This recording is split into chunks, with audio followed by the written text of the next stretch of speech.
The night sky above the New Mexico desert was clear and filled with stars.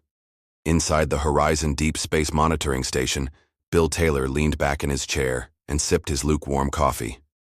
The overnight shift was usually quiet, just how he liked it. A soft beep from his computer broke the silence. Bill set down his mug and leaned forward. The screen showed an unusual reading from one of the long-range scanners pointed beyond Pluto. "That's odd," he mumbled, typing commands to check the data again. The beep repeated. The same strange energy pattern appeared on his screen. Bill called over to his coworker. "Hey Mark, can you check this reading?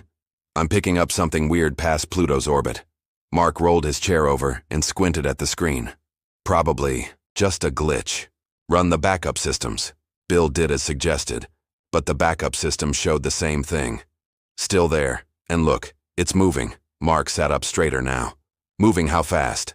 After some quick calculations, Bill's face paled. "Too fast.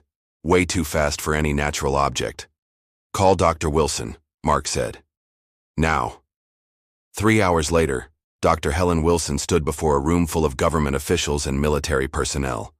The room was tense as she showed them the data from the Horizon Station. "These objects are artificial in nature," she explained, pointing to the images on the large screen. "They're moving at speeds our current technology can't match, and they're headed directly toward our solar system." A man in a crisp military uniform stood up. "Hostile intent?" "Unknown, Major Walker," Dr. Wilson replied. "But they're not responding to any of our attempts at communication." Tom Walker, head of Earth's newly formed Unified Defense Force, nodded grimly. "How long until they reach Earth at their current speed?" "About 3 weeks." The room erupted in worried voices. Walker raised his hand for silence. "Dr. Wilson, what's your professional opinion? Are we looking at a first contact situation or something else?" Wilson hesitated. "The formation they're traveling in suggests organization and purpose. I'd say this isn't random exploration." Just then, an aide rushed into the room and handed a tablet to Dr. Wilson. Her face grew serious as she read. "We just received a transmission," she announced. "It appears to be from the approaching fleet." She pressed a button, and a harsh mechanical voice filled the room. "Attention, inhabitants of the third planet. Your resources are now property of the Stellar Dominion. Resistance is futile. Prepare for our arrival and your submission." A heavy silence fell over the room. Major Walker was the first to speak. "Well, I guess that answers the hostile intent question." The news spread across the world like wildfire. Panic followed. People flooded stores for supplies. Some fled cities, for the countryside. Others held prayer meetings or end-of-the-world parties. In Washington, President Adams addressed the United Nations via video call. "The threat we face is not to any one nation, but to all of humanity," he said, his voice steady despite the fear in his eyes. "This is the moment to put aside our differences and stand together." For once, the world listened.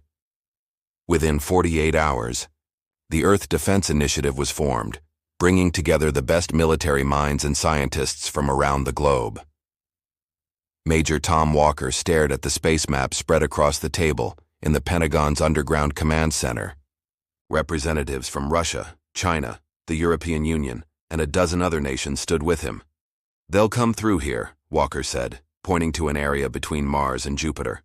"We need to be ready." "Ready how?" asked the Russian general. "Your own scientists say their technology is far beyond ours." "Maybe so," Walker admitted. "But they don't know our solar system like we do, and they've never faced humans before." A Chinese military official shook her head. "Our most powerful weapons can barely reach Mars, let alone stop a fleet beyond it." "Then we don't fight them head-on," Walker replied. "We fight smarter, not harder." At NASA's Jet Propulsion Laboratory, Dr. Anna Miller worked without sleep. Her team had been analyzing the alien transmission for days. "Look at these patterns," she told her colleague, Dr. Pete Brown. "Their communication technology uses a specific radiation frequency to transmit data." "So?" Pete asked. "So that might tell us something about their biology or their technology," Anna explained. "All life evolves to function within its environment. If they use these frequencies, They might be particularly sensitive to them. Pete understood immediately. Or sensitive to frequencies they don't use, like how we developed to handle visible light but not X-rays. Anna nodded excitedly. Exactly, and look at this. When our deep space probes sent out signals on certain bands, we got fluctuations in their ship formations. They reacted, or their systems did. Anna, Pete said, I think we might have found a weakness. On the moon's far side, a small team worked quickly to establish a forward base. Jack Stone, a veteran astronaut, directed the setup of special equipment sent up from Earth. Careful with those panels, he called to his team. If Dr. Miller is right, these might be our best defense. Through his helmet visor, Jack looked up at the stars. Somewhere out there, the alien fleet was coming closer. Earth looked small and fragile from here. His radio crackled. Stone, this is Walker. How's progress? On schedule, sir.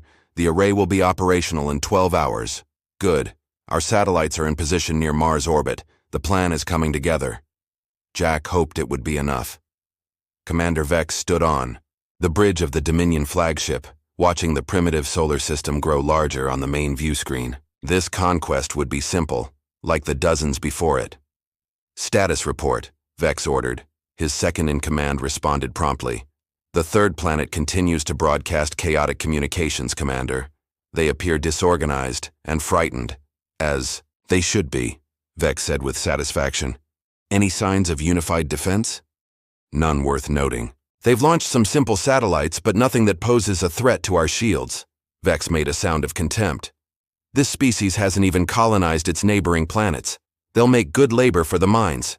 We've detected unusual radiation patterns from their star, the science officer noted. Irrelevant, Vex dismissed. Adjust shields as needed. We'll be past their fourth planet soon enough. Back on Earth, Major Walker watched the holographic display showing the alien fleet's approach.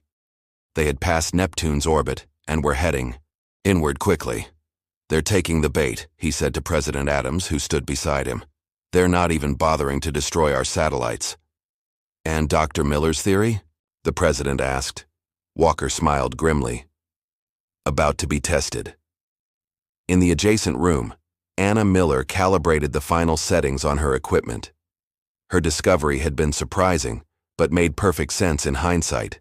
The aliens came from a star system with different radiation patterns than our sun. Their technology, and possibly their biology, had evolved accordingly. We're ready, she announced. The network is online. Walker nodded. Begin the operation. Anna pressed the activation key. Across the solar system, hundreds of specially designed satellites powered up. Each began emitting the precise radiation frequencies her team had identified as potentially disruptive to alien systems. It was a solar system-wide trap, with Mars orbit as the trigger point. On the main screen, they watched the alien fleet continue its approach, unaware of what awaited them. The first ships were now crossing into the outer edges of the radiation web. Now we wait, Walker said quietly, and hope. The fate of humanity hung in the balance as the stars continued their silent watch over the developing battle. The aliens had come to conquer Earth, but they would have to get past Mars first, and humanity had decided that wouldn't happen. The news about the alien fleet spread to every corner of Earth. For the first time in history, all TV channels showed the same thing. People huddled around screens in homes, bars, and town squares. The message was clear. An alien force was coming to take over Earth. In New York, the United Nations building was busier than ever before. Guards checked IDs as world leaders hurried inside. No cameras were allowed in the main meeting room, where Major Tom Walker stood before the gathered representatives. We have 3 weeks, Walker said, his voice firm. 3 weeks to prepare for an enemy more advanced than anything we've faced. A woman from Brazil stood up. What chance do we have? Their ships can travel faster than anything we've built. Walker nodded. They're ahead of us in some ways, but we have advantages too. We know our solar system. We know what the sun can do, and we're fighting for our home. The room grew quiet. Then an older man from Japan spoke up. My grandfather told stories of how small forces defeated larger ones through clever thinking. Perhaps this is such a time.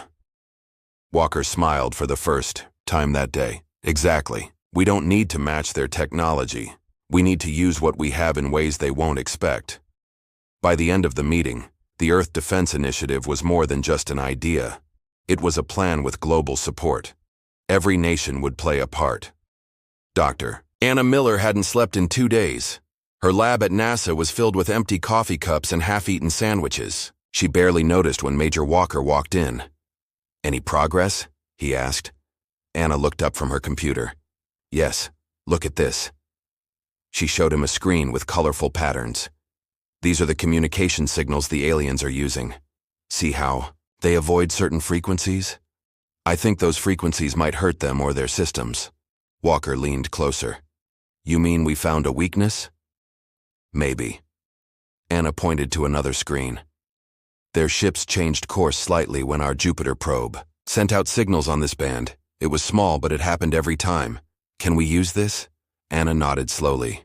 "If we can create enough radiation on these frequencies throughout the solar system, yes, I think we can hurt them, maybe even stop them." Walker put a hand on her shoulder. "This might save us all, Dr. Miller. Get whatever you need. Money is no object." In underground bases around the world, soldiers and scientists worked together. Old enemies now shared information and resources. Russian rocket engineers worked with American computer experts.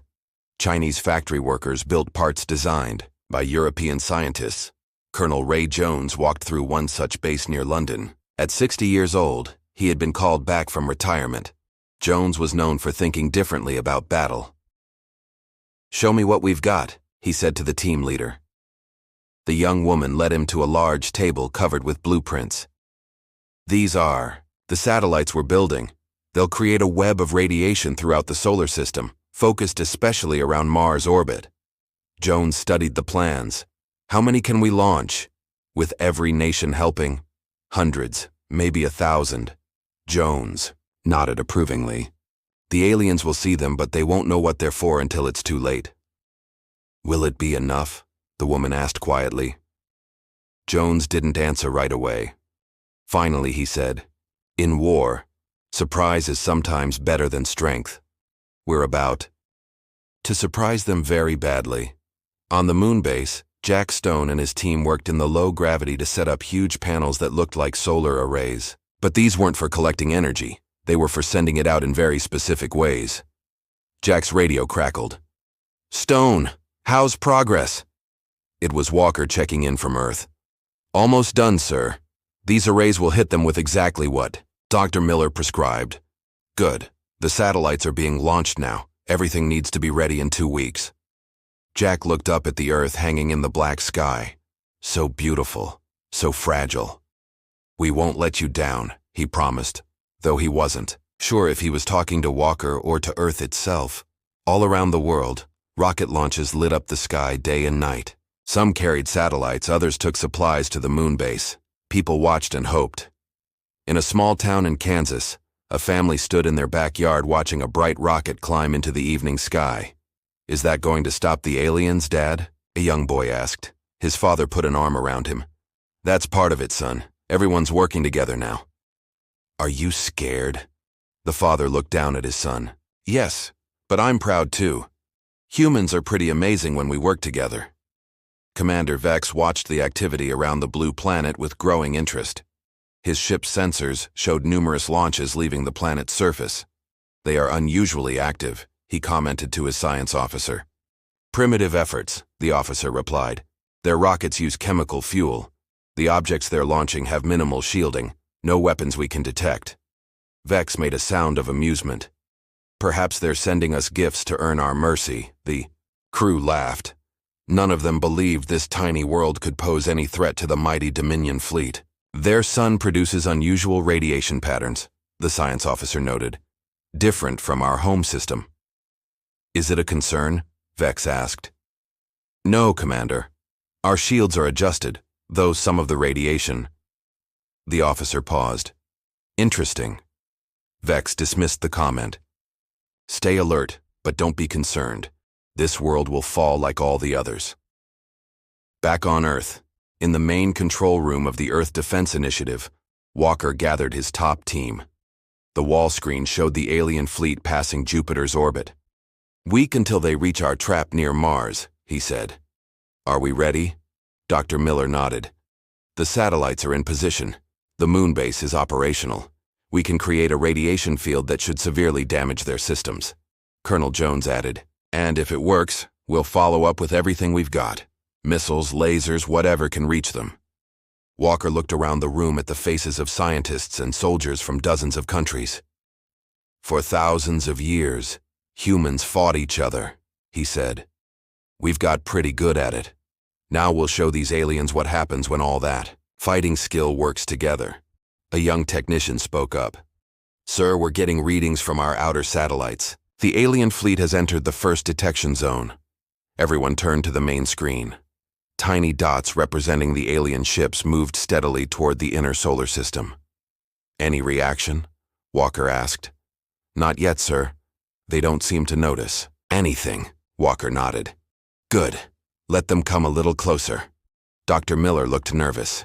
"The effect will be stronger when more satellites can reach them, but if they detect what we're doing too soon—" "They won't," Colonel Jones said confidently. "They think we're primitives. That's their mistake." Walker looked at the screen where Earth was a small blue dot. "1 week," he said quietly. "1 week to save everything." Around the room, humans from every nation and background stood together, united by a common purpose. For the first time in history, humanity wasn't fighting itself but standing as one against a threat from the stars. The greatest battle in human history was about to begin. The aliens had come to conquer Earth, but first they had to get past Mars, and humanity had decided that wouldn't happen. Dr. Anna Miller stared at her computer screen, rubbing her tired eyes. She hadn't left the NASA lab in 3 days. The data patterns from the alien ships filled her screen with colored lines and numbers. "You need sleep," said Pete, placing a fresh cup of coffee beside her. Anna shook her head. "No time. Look at this." She pointed to a pattern on her screen. "I've been studying their communication signals. The aliens evolved around a different kind of star than our sun." "What does that mean for us?" Pete asked. "It means they're not used to certain kinds of radiation that our sun makes naturally." Anna's eyes lit up despite her tiredness. "It's like, imagine if you lived your whole life in a place with no loud noises, then suddenly heard a rock concert. It would hurt, right?" Pete nodded slowly. "And we can create that noise for them." "Yes. Our satellites can boost specific radiation types from the sun, types they've shown sensitivity to." Anna smiled. "It won't destroy their ships directly, but it might disable their systems enough to make them vulnerable." Pete looked impressed. "You just found their weakness." In the Pentagon War Room, Colonel Ray Jones stood before a group of military leaders from around the world. A large screen behind him showed the solar system and the approaching alien fleet. "A direct attack won't work," Jones explained. "Their ships would destroy our missiles before they got close, so we fight differently." He pointed to the area between Jupiter and Mars. "We've positioned our satellites throughout this region. They look harmless, just simple observation devices. The aliens won't bother destroying them." "How will simple satellites stop an invasion fleet?" asked a general from India. Jones smiled. "Because they're not simple. They're radiation amplifiers, designed by Dr. Miller's team. Together, they'll create a web of energy that targets the alien's weakness." He pressed a button, and the screen showed a simulation of waves spreading through space. "Think of it as a trap. We let them walk right into it, thinking there's no danger. Then we spring it when they're too deep to escape easily." "A Russian," Commander nodded with approval. "A classic ambush." "Exactly," Jones said. "But on a solar system scale." Jack Stone floated outside the moon base, making final adjustments to a large array of panels. Earth hung in the black sky above him, blue and peaceful. Through his helmet radio, he heard the voice of his teammate Lisa. "Final panel is aligned, Jack. We're ready here." "Good work," Jack replied. "Let's get inside. Walker wants a full system test in 1 hour." Once back inside the base, Jack joined his team in the control room. The screen showed the massive radiation amplifiers they had built on the moon's surface. "These will hit them from behind," Jack explained to a new team member, "while the satellites hit them from all other directions. Nowhere to run." "Will it be enough?" the newcomer asked. Jack's face grew serious. "It has to be." Commander Vex stood on the bridge of the Dominion flagship, watching the planets of this primitive solar system grow larger on the view screen. They had passed the gas giant with its many moons and were approaching the inner system. "Status report," Vex ordered. "All systems normal, Commander," his second-in-command reported. "We've detected numerous small objects in orbit around the fourth planet. Simple satellites, as expected from a low-tech species." Vex nodded. "And the third planet?" "Still, broadcasting chaotic messages. Their leaders are trying to maintain order, but we detect widespread fear." "Pleased," Vex said. Fear made conquest easier. Scared beings didn't fight well. "Prepare the conquest protocols," he ordered. "We'll be at the third planet in 5 days." The science officer approached cautiously. "Commander, I'm detecting unusual solar radiation patterns in the space ahead." "Explain." "Our sun doesn't produce these specific frequencies. Our ships aren't designed to shield against them." Vex considered this briefly. "Will it damage our ships?" "Unlikely, Commander, but it might cause minor systems interference." "Noted. Adjust shields as needed. Nothing will stop our arrival." Back on Earth, Major Walker watched the main screen in the control center as the alien fleet approached the outer edge of their trap. Representatives from every major nation stood around him, tense and silent. "They're entering the first phase of the radiation field," the technician announced. Walker nodded. "Status of all satellites?" "Operational and ready, sir." Dr. Miller stood nearby, biting her lip nervously. "The effect will be subtle at first. We don't want them to realize what's happening until it's too late." Walker turned to the assembled leaders. "Once we activate the full system, there's no turning back. If this doesn't work, we have no other defense that can stop them before they reach Earth." The President of the United States stepped forward. "The world stands united, Major. Proceed with the plan." Walker took a deep breath and turned to Dr. Miller. "Activate Phase 1. She typed commands into her terminal. Phase 1 activated, radiation levels increasing by 10%. On the screen, the alien fleet continued its steady approach, now entering deeper into the web of satellites surrounding the path to Mars. Aboard the Dominion flagship, a warning light flashed on a control panel. "Commander," called the systems officer, "we're experiencing minor fluctuations in our communication array." Vex looked unconcerned. "Source?" "Appears to be solar radiation. Unusual patterns, but nothing our shields can't handle." "Is it affecting our course?" "Negative, Commander. Just causing some signal noise." Vex dismissed the issue with a wave. "Proceed as planned. Increase speed. I want to reach the third planet ahead of schedule." The officer hesitated. "Commander, I recommend caution. These radiation patterns are unusual." "Are you suggesting this primitive species can affect space itself?" Vex laughed harshly. "They barely leave their own planet. Increase speed as ordered." In the Earth Control Center, a technician looked up excitedly. "Sir, they're increasing speed. They're heading deeper into the trap." Walker exchanged glances with Colonel Jones. "They think they're safe." Jones nodded with satisfaction. "Pride before the fall."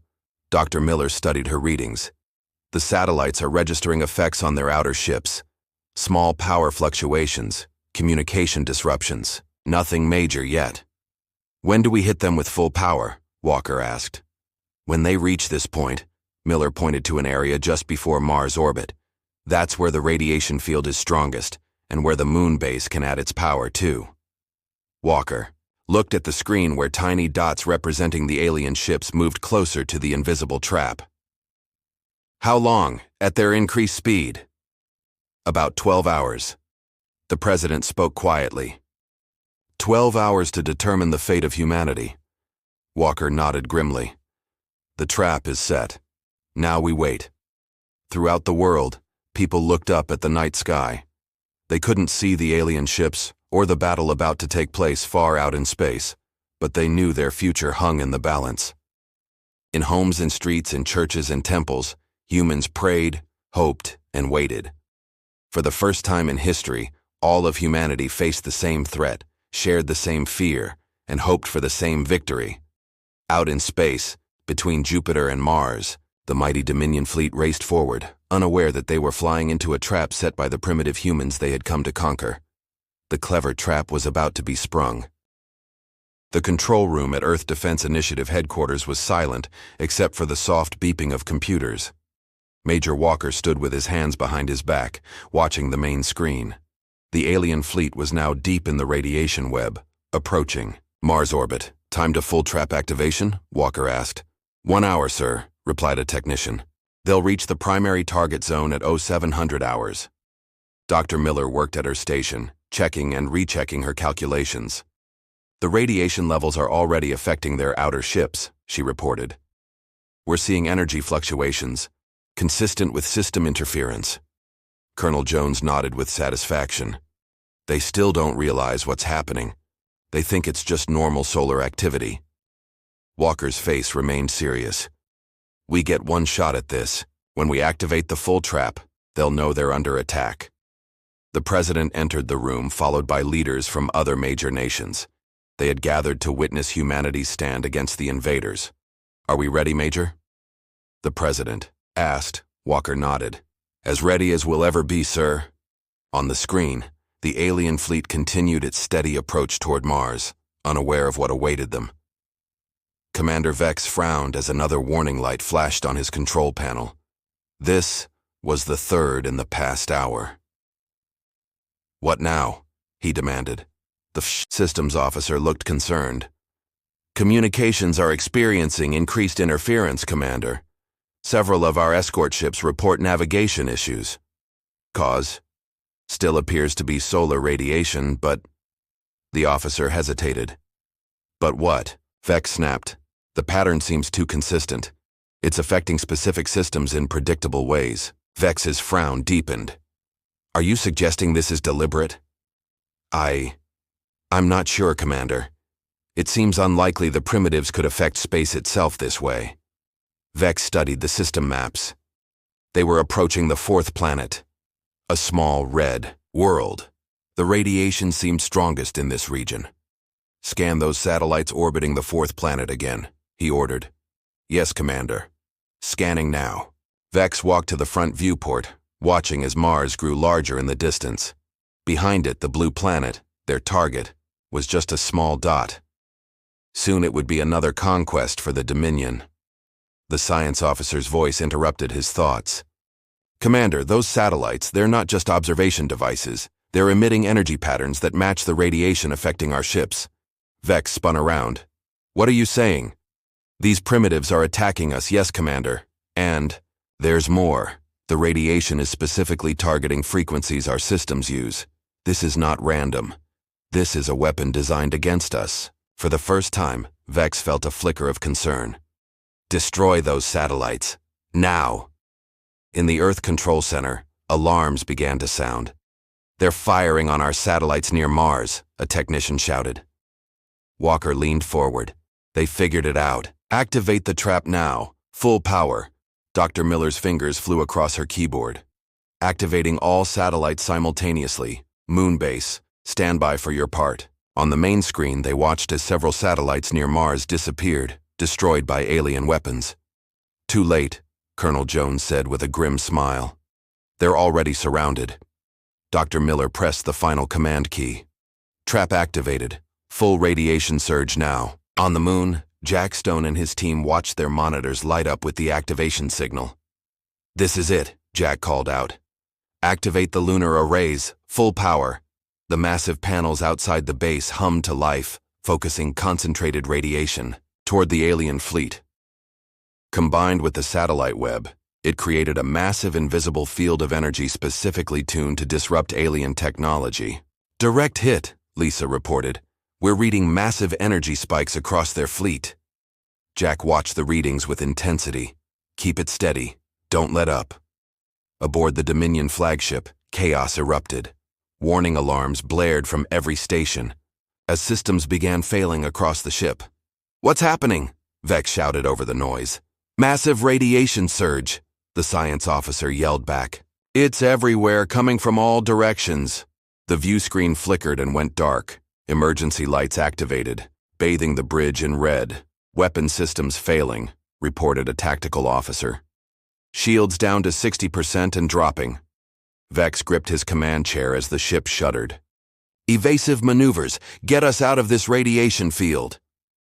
Navigation is compromised, Commander. And? The officer paused, looking at his readings with disbelief. We're also being hit from behind. There's another radiation source coming from their moon. Vex slammed his fist down. Impossible. How could these primitives create such a weapon?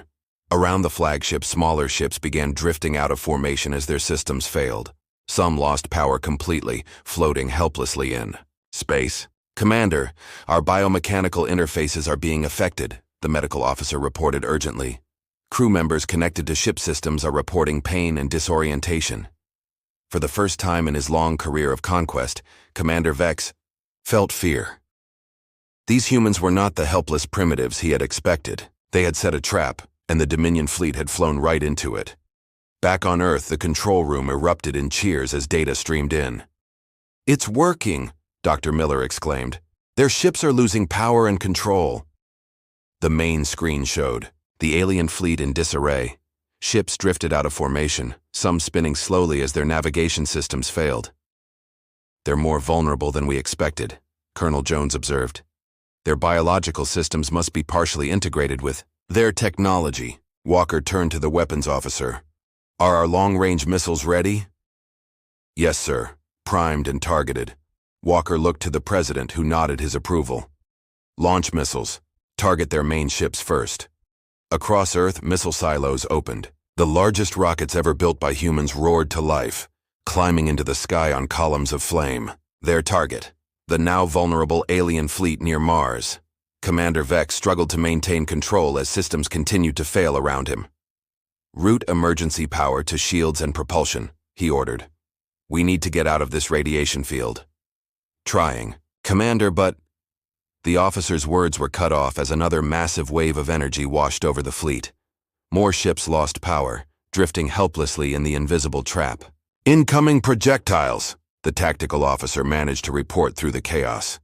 Multiple weapons approaching from the third planet. Vex watched in horror as primitive but effective missiles streaked toward his disabled fleet. The humans had not only trapped them but were now moving in for the kill. This cannot be, he whispered. But the evidence was all around him. The primitive species had outsmarted the mighty Dominion. The greatest military force in the galaxy was being defeated by creatures who had barely learned to leave their own world. The battle for Earth's survival had reached its climax. In the cold vacuum of space near Mars, human ingenuity faced alien technology, and for the first time, the invaders discovered that sometimes the prey is more dangerous than the predator. The trap had worked perfectly. Now came the final test. Could humanity finish what it had started?